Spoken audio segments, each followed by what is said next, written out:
이 시편의 내용을 자세히 보시면 이 시인이 참 시인의 그 괴로움이 느껴집니다. 하나님께 은혜를 구하고 구해도 그 은혜가 속히 이루어지지 않으니까 많이 힘들었나 봐요. 그런데 또 그 주변에서는 그 사람들이 조소하고 멸시하고 그 참 힘들게 했던 것 같아요. 그래서 이 시인은 하나님께 기도하면서 자신의 마음도 호소하고 또 은혜를 베풀어 달라고 이렇게 간구하고 있습니다. 오늘 말씀의 제목은 여호와를 바라보고 긍휼을 기다림. 여호와를 바라보며 긍휼을 기다림. 먼저 첫 번째 대지는 은혜 베풀어 주시기를 기다리라 1절로 2절입니다. 먼저 1절입니다. 하늘에 계시는 주여 내가 눈을 들어 주께 향하나이다. 이렇게 시인은 간절한 마음으로 하늘에 계시는 주여 내가 눈을 들어 주께 향하나이다. 그렇게 간절한 마음으로 하나님을 바라보면서 기도하였습니다. 하늘에 계시는 주여 천지 만물을 창조하시고 모든 인생의 생사화복을 주장하시는 온 우주 만물의 주인이 되시는 하나님을 부르짖는 것입니다. 그러니까 하나님이 온 우주 만물의 주인이 되시고 우리의 주인이 되신다는 것을 이렇게 먼저 인정하고 그 하나님께 기도했습니다. 그래서 오늘 우리도 하나님이 창조주가 되시고 우리는 피조물이라는 것을 깨달으면 우리가 은혜 생활을 좀 더 깊이 할 수 있습니다. 정말로 하나님이 살아계시다는 것과 하나님이 온 우주 만물을 창조하신 것, 나 또한 하나님께서 창조하셨다는 것, 그것을 우리가 잊지 않고 늘 기억하고 살면 그나마 우리 신앙생활에 많은 도움이 있어요. 우리는 그 하나님을 붙잡고 기도하는 겁니다. 자, 그러면서 또 하나님 앞에 늘 겸손하게 나아가야 됩니다. 이 시인은 자신이 연약하다는 것을 깨달았어요. 자신이 죄인이라는 것을 깨달았습니다. 내가 할 수 없으니까 나는 도저히 못하겠어요, 하나님. 하나님, 나 진짜 할 수 없어요. 하나님이 도와주셔야 돼요. 하나님은 만물을 창조하셨잖아요, 하나님. 하나님 날 좀 도와달라고 간절한 마음으로 호소하는 겁니다. 그런데 그 간절한 마음을 그 2절에서 어떻게 표현했느냐면은 상전의 손을 바라보는 종들의 눈같이 여주인의 손을 바라보는 여종의 눈같이 우리의 눈이 여호와 우리 하나님을 바라보며 우리에게 은혜 베풀어 주시기를 기다리나이다. 상전의 손을 바라보는 종의 눈으로 바라봤대요. 상전의 손을 바라보는 종의 눈. 자, 이 종은 다 주인을 위해서 존재하잖아요. 모든 일하는 것도 다 주인을 위해서 일을 합니다. 그러다 보니까 주인의 상에서 떨어지는 부스러기를 먹고 살아가는데 이 종이 밖에 나가서 일하고 들어와도 상전이 무슨 대우를 해주겠어요? 상전의 손만 바라보는 거예요. 날 좀 긍휼히 여겨달라고, 내게도 좀 은혜 좀 달라고. 자, 여러분, 우리가 그 누가복음에 보면은 종과 주인의 관계에 대해서 이야기하지 않습니까? 종이 밭에 나가서 하루 종일 일했어요. 하루 종일 죽으라고 일을 하고서 이렇게 들어왔는데 상전이 배가 고픈 거라. 그래서 그 종 보고 와서 밥상 좀 차려라. 나 밥 좀 먹어야 되겠다. 나 밥 먹은 다음에 너 밥을 먹든지 그건 네 알아서 해라. 자, 그러면 이 종 입장에서는 어떨까요? 밖에 나가서 밭에 나가서 그 땡볕에 하루 종일 일하고 들어왔으면 아이고 그래 오늘 수고 많이 했다. 얼른 들어가서 샤워도 하고 음식도 좀 배불리 먹고 오늘 하루 좀 푹 쉬어라. 이런 소망 갖지 않겠어요? 그러니까 이 시인은 바로 그런 마음으로 바라보는 거예요. 하나님, 나는 죄인이고 나는 연약하지만 그래도 하나님, 내가 하나님의 자녀입니다. 나에게도 좀 은혜 좀 달라고. 그 종들이 상전의 은혜를 바라는 것처럼 간절한 마음으로 하나님께 은혜를 이렇게 구하는 겁니다. 그러면서 기다리는 거예요. 그러니까 우리도 이렇게 주인의 은혜를 바라보는 종과 같이 우리 여호와 하나님을 바라보고 은혜 베풀어 주시기를 기다려야 합니다. 은혜 베풀어 주시기를 기다려야 돼요. 사실 우리가 은혜가 아니면 살 수가 없어요. 다 내가 잘나서 사는 것 같죠? 하나님 은혜 아니면 살 수가 없습니다. 정말 살 수가 없어요. 그걸 우리는 깨달아야 돼요. 그래서 우리가 기도해도 당장 이루어지지 않는다고 해서 우리가 이렇게 낙심하고 좌절하고 그러면 안 됩니다. 기도를 하고 이제는 하나님께 맡겨야 돼요. 하나님께 모든 걸 맡기고 기다려야 돼요. 은혜 베풀어 주시기를, 긍휼히 여겨 주기를 기다리는 겁니다. 그때까지. 성경에 보면은 아브라함은 이삭을 몇 세에 낳죠? 100세에 낳게 됩니다. 100세에. 하나님께서 약속해 주셨어요. 100세에 낳을 거라고. 근데 아브라함이 잘 못 기다렸죠. 아브라함도 기도하는 사람이었을 거예요. 기도하면서 하나님 말씀 순종했잖아요. 그럼에도 못 기다리는 거예요. 그래서 기다리다 못해 그 종의 아들, 하갈의 아들 이스마엘을 낳게 되는 겁니다. 사울왕도 마찬가지예요. 사울왕도 사무엘을 기다리다가 못 기다리고 자기가 제사하잖아요. 자기가. 그래가지고 사울왕은 버림을 받았습니다. 버림을. 그런데 이 한나는 불인나가 그렇게 격동을 해도 싸움하지 아니하고 분란 한번 일으키지 아니하고 하나님께 매달리는 거예요. 하나님 나 좀 도와달라고. 저 불인나가 나를 이렇게 속상하게 하는데 하나님 미워하지 않게 해달라고. 나에게도 자식 좀 하나 달라고. 내 태의 문도 좀 열어달라고. 하나님 날 좀 도와달라고. 얼마나 기도하다 지쳤는지 입술만 달짝달짝 했다 그랬어요. 얼마나 기도를 했으면은. 그렇게 간절히 기도하고 기다리니까 하나님께서 누굴 줘요? 사무엘을 줍니다. 사무엘을.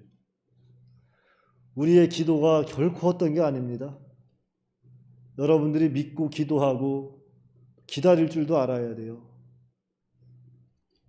그러면 반드시 하나님께서 좋은 것으로 채워주십니다. 두 번째 대지는 안일한 자의 조소와 교만한 자의 멸시를 각오하라. 3절로 4절입니다. 안일한 자의 조소와 교만한 자의 멸시를 각오하라. 3절 4절입니다. 여호와여 우리에게 은혜를 베푸시고 또 은혜를 베푸소서. 심한 멸시가 우리에게 넘치나이다. 안일한 자의 조소와 교만한 자의 멸시가 우리 영혼에 넘치나이다.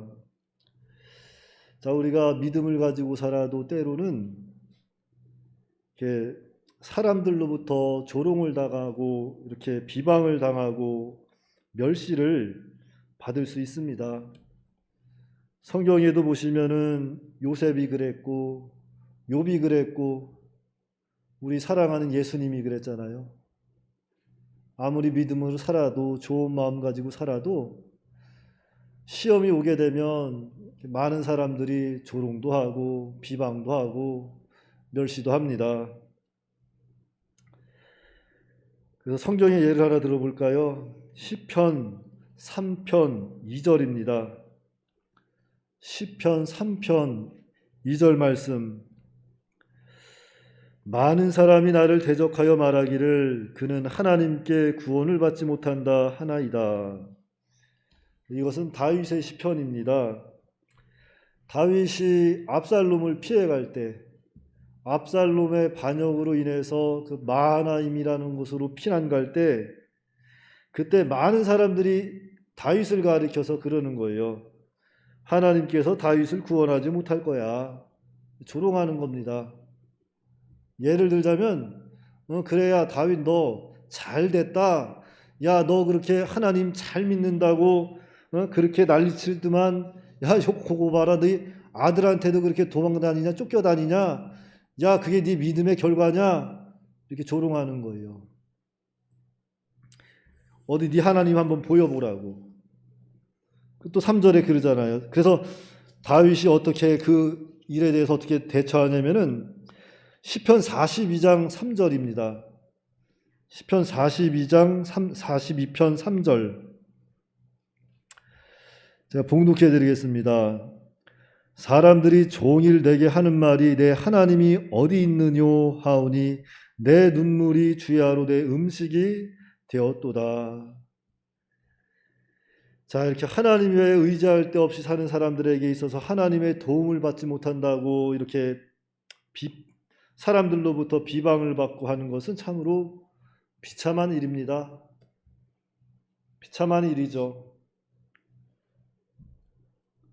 그래서 성도가 시련 중에 대답할 말이 없으면 괴로워할 줄 알아야 돼요. 더욱더 기도해야 합니다. 왜냐하면은 자신으로 인해서 하나님의 영광이 이렇게 또 가리는 것 같고 그것으로 인해서 하나님 나라 운동 방해가 되는 것 같으니까 마음이 아픈 거예요. 슬픈 거예요. 그래서 다윗은 내 눈물이 밤낮으로 내게 음식이 되었습니다. 눈물만 흘릴 수밖에 없다는 겁니다. 하나님께 눈물로 호소할 수밖에 없다는 거예요. 그런데 요즘에 보면은 우리 요즘 사람들이 너무나도 완악해져 가지고 교회 와서 눈물 흘리며 하나님께 부르짖는 사람들이 참 보기 드물어요. 참 보기 드뭅니다. 저부터도 마음이 어찌나 완악해졌는지 웬만한 일 가지고는 놀라지도 않습니다. 놀라지도 않아요. 다 회개해야 돼요. 우리 마음이 지금 병 들어가고 있다는 증거입니다. 다 회개해야 돼요. 그런데 여기서 눈물을 흘린다는 것, 내 눈물이 밤낮으로 내게 음식이 되었다 그랬잖아요. 이 눈물 흘린다는 것은 그냥 흘리는 것이 아니라 회개하면서 기도한다는 것입니다. 회개하면서 하나님의 인내하심을 기다리면서 긍휼하심을 바라보면서 이렇게 기도하는 거예요. 그냥 슬프다고 해서 눈물만 흘리는 것이 아니라 하나님의 인애를 기다리고 긍휼을 바라보면서 회개하는 마음으로 기도하는 겁니다. 그래서 우리는 기도해야 돼요. 기도해야 됩니다. 기도하되 회개하는 마음으로 정말 하나님 앞에 나는 죄인입니다. 나 같은 죄인이 없습니다. 날 좀 용서해 달라고 그리고 내 기도 좀 들어달라고 은혜를 바라보면서 기도하는 거예요. 하나님 우리 아버지라고 했으니까 아버지 날 좀 도와주세요. 아버지 나 지금 너무 힘들다고. 그 아버지가 들어주잖아요. 우리 아버지니까.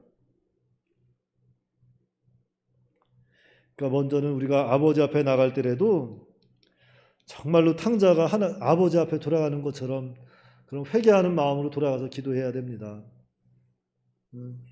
눈물로 회개하면서 아버지 내가 잘못했어요. 아버지 다시는 안 그럴게요. 그런데 아버지 제가 요즘에 이렇게 힘든 일이 있어요. 나에게도 좀 은혜를 베풀어 주세요. 하나님께서 들어주세요. 들어주십니다. 그래서 사방이 막혀 있어도 우리에게 길이 한 가지 있다 그랬잖아요. 기도의 길. 기도의 길이 있어요. 기도의 길. 그래서 우리는 기도해야 합니다. 그래서 원수가 나를 조롱하고 비방할 때, 괴롭게 할 때 우리 낙심하지 마시고 하나님의 은혜와 긍휼을 바라보고 기도해야 합니다.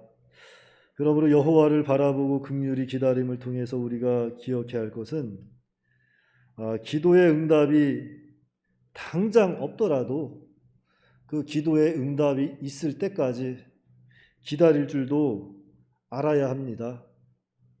그 기간 동안에 원수들이 비방하고 조롱하고 나를 힘들게 할지라도 우리는 하나님을 조금도 의심하지 말고 그 가운데 말씀 순종하면서 끝까지 믿고 기다리면 때가 되면 기도의 열매는 맺히게 되어 있어요. 그러니까 먼저는 우리가 하나님 앞에 정말로 내 죄를 회개하고 하나님 앞에 돌아가서 하나님의 은혜와 긍휼을 바라보고 기도하며 기다리는 저와 여러분들이 다 되시기 바랍니다. 기도하겠습니다. 하나님 아버지, 은혜를 감사합니다.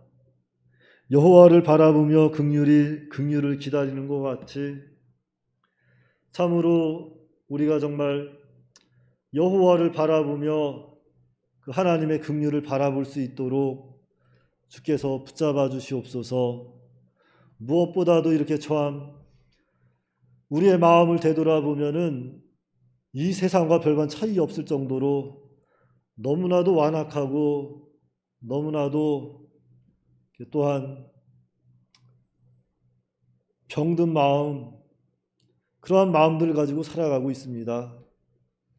하나님 아버지께서 우리를 불쌍히 여겨 주시옵시고 우리의 이 병든 마음, 이 완악한 마음을 하나님께서 사랑으로 품어주시고 다 고쳐주시옵기를 간절히 바라옵고 원하옵나이다. 그래서 먼저는 하나님 앞에 돌아가서 정말로 우리의 마음에서 온 하나님께 아뢰고 하나님께 기도할 수 있도록 붙잡아 주시고 우리의 기도의 응답이 당장 이루어지지 않는다고 해서 우리 인간적인 방법으로 인간적인 생각으로 하나님을 기다리는 것이 아니라 정말로 하나님을 기다리는 마음, 우리의 인간적인 생각, 인간적인 마음 다 내어버리고 믿음으로 하나님을 기다리는 은혜를 바라보는 긍휼을 바라보는 그러한 마음 주시옵기를 간절히 바라옵고 원하옵나이다. 아버지 하나님, 이 시간 저희들 또한 하나님께 기도하고자 모였습니다. 하나님, 우리의 입술의 문을 여시고 하나님께서 원하시는 기도할 수 있도록 인도하여 주시옵소서. 예수님의 이름으로 기도하옵나이다. 아멘.